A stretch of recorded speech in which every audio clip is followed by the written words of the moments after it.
삼손이 레이의 이름에 블레셋 사람이 그에게로 마주 나가며 소리 지르는 동시에 여호와의 신의 권능이 삼손에게 임하매 그 팔 위의 줄이 불탄 삼과 같아서 그 결박되었던 손에서 떨어진지라. 삼손이 나귀의 새 턱뼈를 보고 손을 내밀어 취하고 그것으로 1,000명을 죽이고 가로되 나귀의 턱뼈로 한 더미 두 더미를 쌓았으며 나귀의 턱뼈로 내가 1,000명을 죽였도다. 말을 마치고 턱뼈를 그 손에서 내어 던지고 그곳을 라맛 레이라 이름하였더라.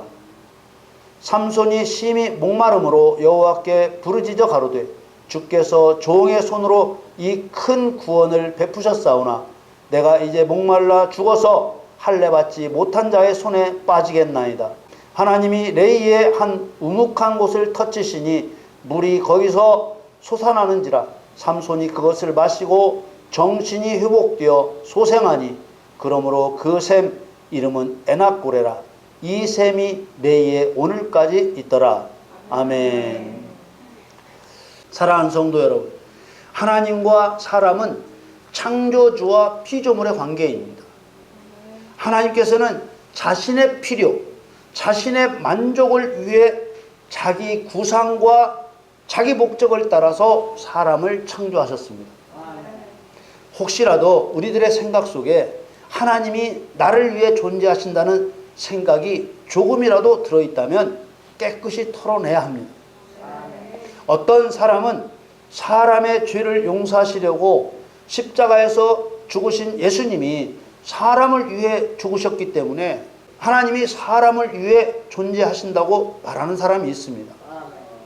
이런 사람을 굳이 나쁘게 말하고 싶지는 않지만 영적으로는 무지한 사람에는 틀림이 없습니다. 고추 농사로 비유를 해보십시다. 무성하게 자라던 고추대가 병들어 시들푸들할 때 농부는 농약을 뿌리지요. 그때 농부는 농부 자신을 위해 고추대병을 치료합니까? 고추대를 위해 고추대병을 치료합니까? 고추대 입장에서는 농부가 고추대 농약을 치는 것이 고추대를 위한 부분도 있다고 생각할 수 있지만 고추 농사는 농부 자신을 위해 짓는 것입니다. 하나님과 사람의 관계도 마찬가지입니다. 예수님께서 죄로 인해 하나님께 버림받은 사람을 살리려고 사람의 죄값을 대신하여 십자가에서 죽으신 것은 사람을 위한 것 맞습니다. 그러나 십자가로 살린 것은 하나님을 위해 사는 사람을 만들기 위한 것이지 살리는 것 자체가 최종적인 목적이 아니라는 것입니다. 예수님께서 십자가에서 죽으신 것은 모든 사람에게 기회를 주신 것이지만 그렇다고 모든 사람이 하나님이 주신 기회를 붙잡고 살아나는 것은 아닙니다. 신명기 30장 15절 말씀에 보라 내가 오늘날 생명과 복과 사망과 화를 내 앞에 두었나니 라고 말씀하셨습니다. 사람이 예수님을 영접하면 생명과 복을 선택한 것이 되고 예수님을 영접하지 않으면 화를 선택한 것이 되는 것이지요. 사람이 살아날 기회를 사람 자신에게 결정하게 하신 것은 죄의 형벌에서 살리는 것 그 자체가 목적이 아니고 죄의 형벌에서 살아나서 하나님을 섬기게 하는 것이 목적이기 때문에 살아날 기회를 스스로 선택하게 하신 것입니다. 죽은 자를 살려주었다고 해서 다 고마워하는 것이 아니기 때문입니다. 이스라엘 백성들이 애굽에서 얼마나 심한 고통을 받았습니까? 애굽 총리였던 요셉이 죽고 요셉을 아는 왕도 죽고 여러 해가 지나자 후에 세워진 애굽 왕은 크게 번성한 이스라엘 백성들을 경계하며 억압했습니다. 너무나 힘든 고역에 시달리다 못한 이스라엘 백성들은 견디다 못해 탄식하며 부르짖었습니다. 그 부르짖음을 들으신 여호와께서 모세를 보내 고통받고 있던 이스라엘 백성들을 구원하셨습니다. 그러면 감사하는 것이 사람의 도리입니다. 그런데 그렇지 못한 것이 사람의 악한 속성인 것이지요. 출애굽한 이스라엘 백성들은 크고 작은 어려움을 만날 때마다 말도 안 되는 억지 소리를 하면서 하나님을 향해 원망을 쏟아냈습니다. 원망을 쏟아낸 자들은 결국 약속의 땅에 들어가지 못하고 광야에서 다 엎드러져 죽었습니다. 겉으로 드러난 사실만 보면 하나님을 원망한 죄로 죽은 것이지만 순종을 원하시는 하나님의 관점에서 보면 오늘날 생명과 복과 사망과 화를 내 앞에 두었다고 하신 말씀에서 알 수 있듯이 순종자와 불순종자를 구별하신 것입니다. 민수기 14장 22절 23절 말씀에 나의 영광과 애굽과 광야에서 행한 나의 이적을 보고도 이같이 10번이나 나를 시험하고 내 목소리를 청종치 아니한 그 사람들은 내가 그 조상들에게 맹세한 땅을 결단코 보지 못할 것이요 또 나를 멸시하는 사람은 하나라도 그것을 보지 못하리라. 하나님은 먼저 하나님을 믿을 수 있도록 하나님의 권능과 위엄으로 하나님이 어떤 분이신지 보여주셨습니다. 그랬음에도 불구하고 10번이나 하나님이 어떻게 하시나 시험하고 이것은 믿음 없는 행동이죠. 하나님 말씀을 듣고 순종치도 않았습니다. 믿을만 하도록 충분하게 보여주셨는데도 순종치 않은 것입니다. 중요한 것은 그런 불순종한 백성들을 어떻게 하셨냐는 것입니다. 결단코 약속의 땅에 들어갈 수 없고 광야에서 다 죽게 하신다는 것입니다. 민수기 14장 32절 말씀에 너희 시체는 이 광야에 엎드러질 것이요 하나님께서는 죄사함의 구원을 받은 성도가 하나님을 섬기는 사람이 되도록 연단하고 시험하시기를 반복하십니다. 믿는다고 고백하여 죄사함의 구원을 받으면 천국 간다는 말은 성경과 다른 거짓말입니다. 오늘 본문에 나오는 에낙골에도 그렇습니다. 에낙골이라는 말은 셈이라는 말과 부르짖는다는 말이 합쳐져서 만들어진 부르짖는 자의 셈이란 말입니다. 삼손이 나귀의 턱뼈로 원수인 블레셋 사람을 1000명이나 죽이고 목이 말랐습니다. 그럼에도 불구하고 하나님께 부르짖어 샘물을 얻게 하신 것입니다. 우리 신앙생활 중에 우리들에게 파고든 매우 심각한 거짓말들이 있습니다. 믿는다고 말만 하면 천국 간다는 거짓말을 비롯해서 예수를 믿으면 빛이신 하나님이 우리와 함께 하시기 때문에 어둠의 영들이 저절로 물러간다는 거짓말, 예수 믿으면 하나님께서 알아서 도와주시기 때문에 모든 일이 저절로 잘 된다는 거짓말, 이 이외에도 나 자신을 합리화하기 위해서 사람의 신앙 양심을 속이고 있습니다. 그러나 진실은 매 순간마다 하나님을 찾고 부르짖어 하나님을 의지하지 않고는 살 수 없다는 것입니다. 예수님께서는 제자들에게 기도를 가르쳐 주시면서 비유를 통해 뻔뻔하다고 느낄 만큼 마음에 아무런 거리낌도 부끄러움도 없이 하나님께 구하는 자에게 구하는 것을 주신다고 가르치셨습니다. 사실은 예수님 자신의 뜻을 밝히신 것이지요. 누가복음 11장 5절에서 8절 말씀에 또 이르시되 너희 중에 누가 벗이 있는데 밤중에 그에게 가서 말하기를 벗이여 떡 3덩이를 내게 빌리라.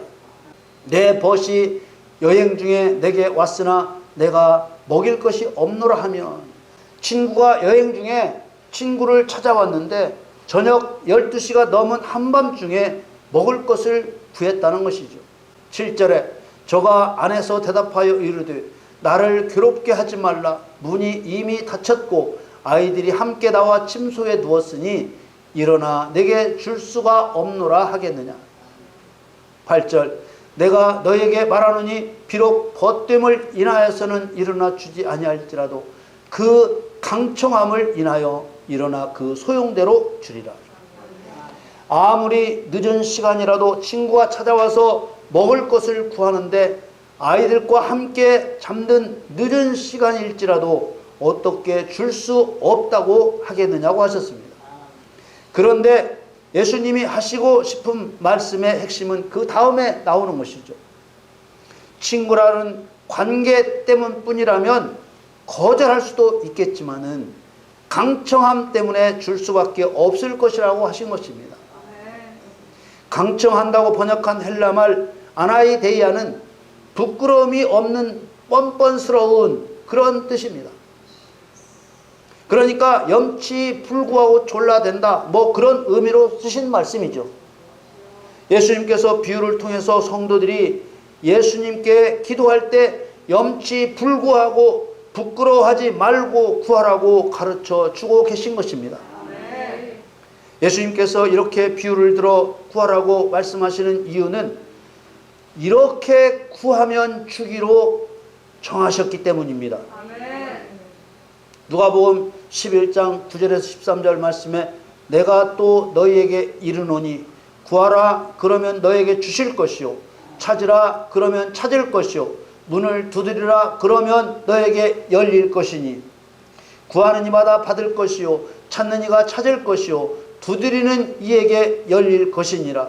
너희 중에 아비 된 자 누가 아들이 생선을 달라 하면 생선 대신에 뱀을 주며 알을 달라 하면 전갈을 주겠느냐.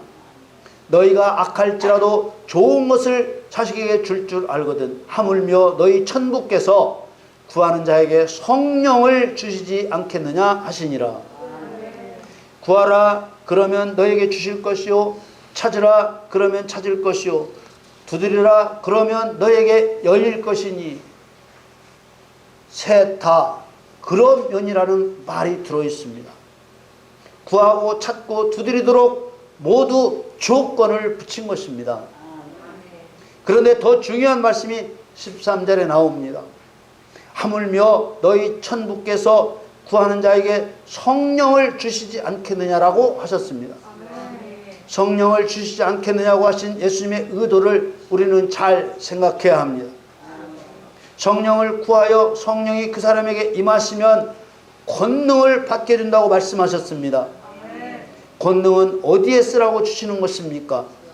마귀의 거짓말을 깨뜨리는 그리스도의 증인이 되라고 주시는 것입니다. 성령은 진리의 영이십니다. 진리라는 말이 나오면 함께 떠올려야 하는 생각이 가짜, 거짓말입니다.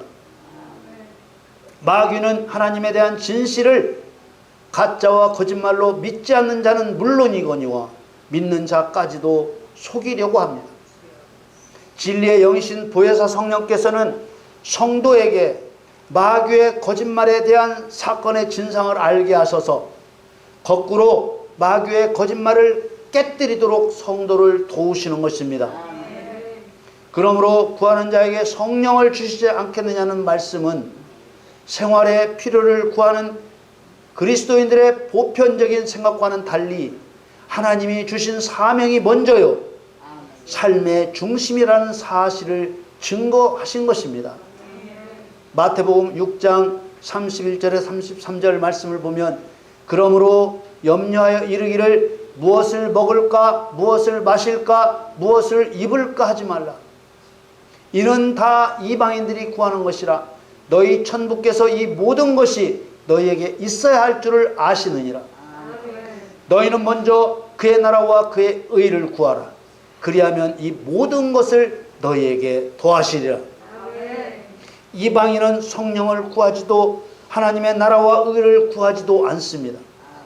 그리스도인이란 이름을 가졌으면서도 성령을 구하지 않고 하나님의 나라와 의를 구하지 않는다면 믿지 않는 이방인과 다를 바가 없다는 것입니다.